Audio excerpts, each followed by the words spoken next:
Good morning, students. In the previous video, we have done the exercise up to write true or false. The chapter is our constitution. Today, we will take up D and E part. So, students, question number 1. Give 3 examples to prove that Indian constitution is quite dynamic.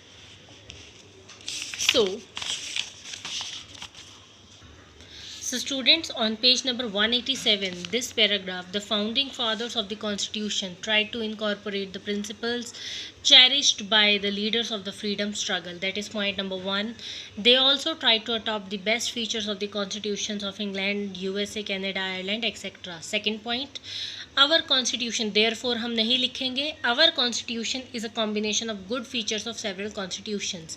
The needs and aspirations of the people have also been translated into ideals and rules in the constitution.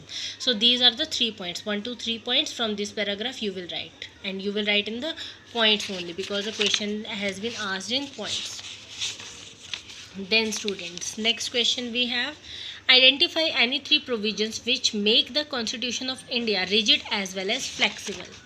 So these are the 3 provisions. You will not write procedures of amendment. You will write 3 provisions are there which makes it rigid as well as flexible.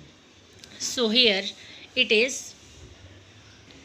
So students, you will write about simple majority, special majority and ratification. You will write these are the 3 provisions that shows that our constitution is rigid as well as flexible.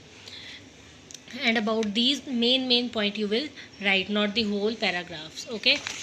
Then students, we have next question. India has a parliamentary form of government. Give any 3 examples to support this statement. So students, on page number 190, page number 190, first paragraph, parliamentary form of government.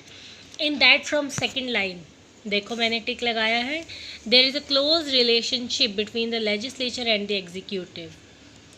Okay, the council of ministers is constituted from amongst between the legislature, amongst the member of legislature. ये हो गया आपका first point, sorry first point up to executive, second point यहाँ से शुरू होके legislature तक second point, फिर उसके बाद इन पार्लियामेंट्री फॉर्म ऑफ गवर्नमेंट से प्राइम मिनिस्टर तक third point. You can see. Okay, ये आपके 3 के 3 पॉइंट्स हो गए इस क्वेश्चन के.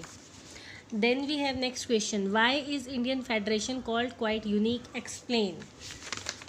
सो the answer is here. Next paragraph, ये अभी हमने पार्लियामेंट्री फॉर्म वाला पैराग्राफ देखा, उससे नेक्स्ट इंडिया, यहाँ देखो इंडिया अकॉर्डिंगली नहीं, India has a federal system but with a difference. The central government which is also called the union government is so powerful that at times it appears that India is not really a federation but a unitary state. However the constitution of India has several features of a federation combined with the elements of a unitary state. ठीक है, ये आपका answer हो गया. Then question कैसे शुरू करोगे आप, Indian confederation is called unique because, उसके बाद इंडिया से शुरू कर दोगे.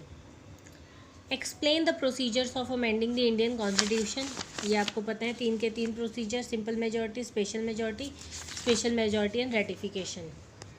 Then students, we have E part, describe the composition and contribution of the constituent assembly of India. सबसे पहले आप हेडिंग डालोगे the composition of the constituent assembly of India.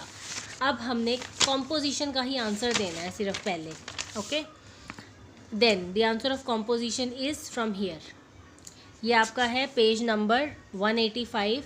इस पैराग्राफ में देखो, constituent assembly represented Hindu, Muslims, Sikh, Anglo-Indians, Christians, Harijans, Parsis, etc. The assembly included eminent personalities like Jawaharlal Nehru, Vallabhbhai Patel, Dr. Rajendra Prasad, Maulana Azad, K.M. Munshi, J.B. Kriplani, Raj Gopalachari, that is Pattabhi Sitaramaiah, Dr. Bhimrao Ambedkar, Dr. Shri S. Radhakrishnan, Sarvapalli Radhakrishnan, M. Gopala, Swami Ayanagar, etc. There were 15 female members also in the Constituent Assembly like Sacheta Kriplani, Sarojini Naidu, Rajkumari, Amrit Kaur, etc. So ये है composition. This is the composition.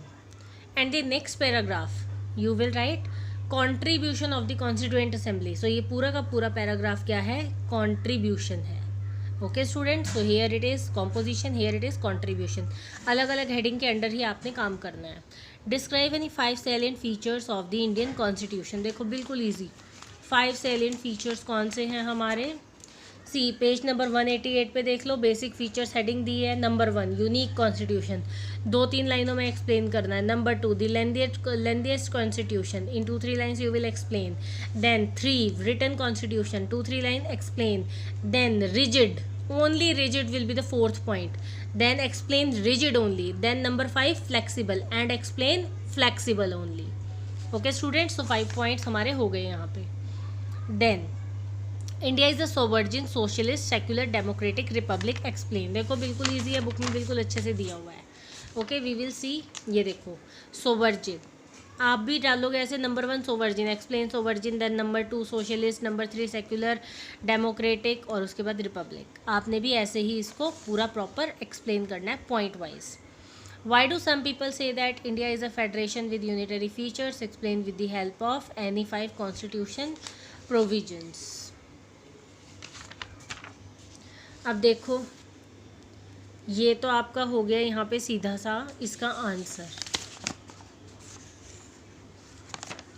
ठीक है, ये पूरा का पूरा paragraph आपका इस क्वेश्चन का आंसर है.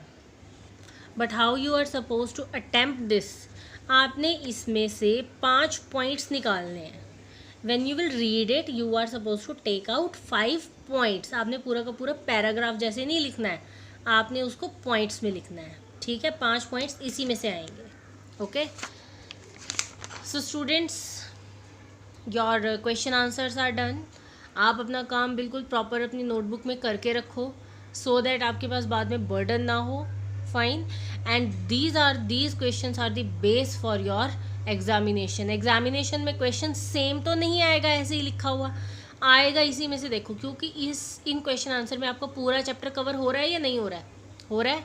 बाकी चीज़ें तो आपको चैप्टर के टेक्स्ट को रीड करके ही आएंगी. जितना ज़्यादा आप टेक्स्ट को रीड करोगे उतना डीप आपको अंडरस्टैंडिंग होगी. Okay students, so this is all about the chapter. In the next video we will take up some other topic. Thank you students, have a nice day.